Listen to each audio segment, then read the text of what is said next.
Yeah, in the foreknowledge of God argument, that the idea that God has foreknowledge and he knows the future and knows what different people will pick under different circumstances and then elects people on that.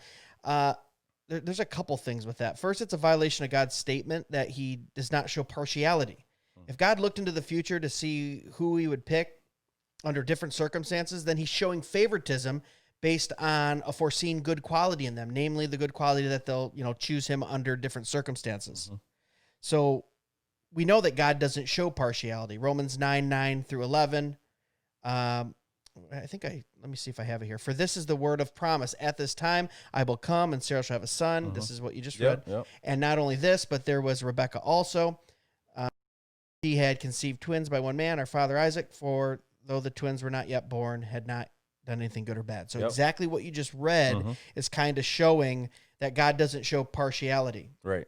The biggest one for me too is that like the idea of foreknowledge in that sense, interpreting foreknowledge as God learning something implies that God is learning by looking into the future, right, to see what we would believe. Yeah. And this kind of violates the doctrine of omniscience. Yeah. Like if he's all knowing, all powerful, God can't learn anything. Right. He's also omnipresent, so he sits outside of time. So if he's not bound by time, by saying he looks into the future, right? There is no future for God. Right. There is no past for God. God is all present, which is something we don't have here in our reality. There's no such thing as present. We use the word present, but all present means is very near future or very near past. Right. Right? Like right now, that's in the past, and we haven't got to the future yet. So we, stuck inside of time, we can never attain present. God is present at all times. There's no past or no future. I know it sounds a little trippy.